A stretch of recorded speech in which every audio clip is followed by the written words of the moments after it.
Bonjour, bonjour. Alors, je vous fais un petit retour un peu tardif. Ça aura pris 2 mois parce que bon, j'ai eu des soucis avec l'onduleur hybride. Et même avec le Super Watt, on va dire que j'avais pas assez de batterie pour fournir le circuit que j'avais isolé.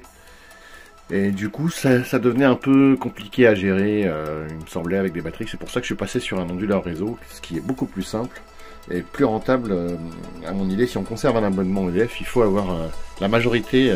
Enfin, la plus grosse partie de l'installation, il faut qu'elle soit sur du réseau. Après, on peut le router, il existe plusieurs solutions, mais je pense que c'est la meilleure façon de faire, c'est de passer par un onduleur réseau. Et alors pour ma part, je veux aussi passer par un onduleur hybride, mais un petit, un 3 kVA, que je vais utiliser avec 1500 watts de panneau, que je vais installer sur une autre partie de la toiture, sur une partie de la toiture qui est orientée plein sud. Et je mettrai juste l'éclairage, le réfrigérateur,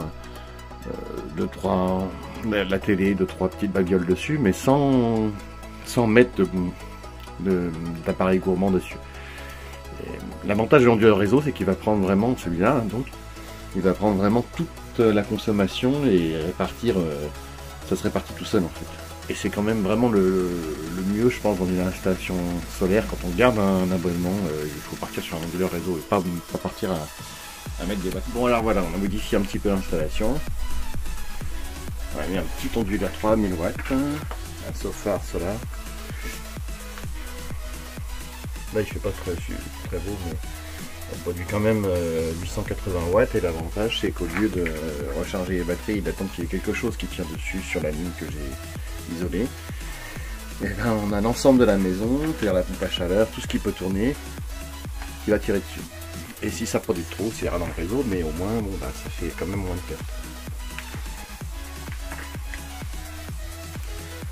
Là, il est pas trop mal. Bon, j'ai mis un petit papier d'alu pour faire un peu parabole afin de booster un petit peu le wifi parce que je suis assez loin de la box. Voilà.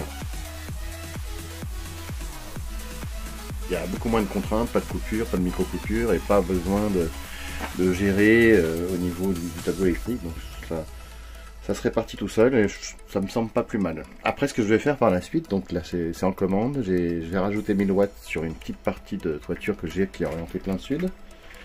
1200 watts exactement, et mettre un petit onduleur hybride, beaucoup plus petit que celui que j'avais avant, enfin un 3 kVA mais qui prend 1500 watts de panneau maximum, un Hepver, afin de prendre, on va dire, juste le résiduel, la box, le frigo, le réfrigérateur, les lumières, toutes les lumières. Je vais mettre juste 2 petites batteries dessus. Il n'y aura pas besoin de grand chose. Et ce sera juste pour englober le résiduel à basse consommation. Voilà. Lui, celui-ci, là, le Sofar va prendre en charge tout le reste. C'est quand même bien plus efficace parce que ça répartit sur l'ensemble de la charge, c'est-à-dire si j'ai pas câblé la cuisinière et qu'on la met en route, c'est l'induction, donc elle va prendre cet onduleur, va la prendre en charge. S'il y a du soleil, ça va tourner, quoi. La pompe à chaleur, quand elle se met en route, va être prise en charge aussi par les panneaux. Toute l'électricité de la maison,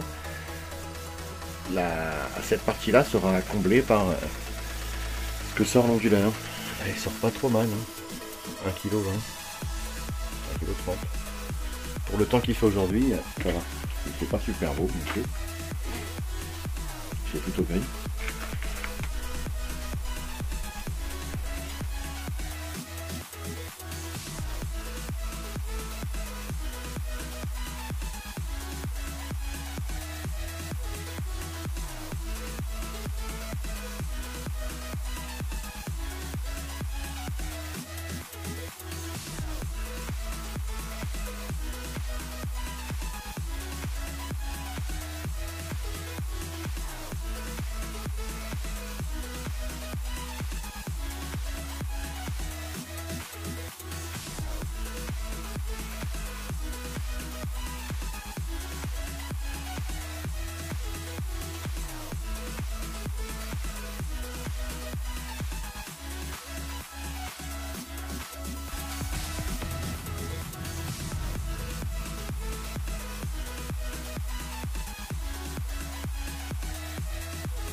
l'heure actuelle, voilà est là.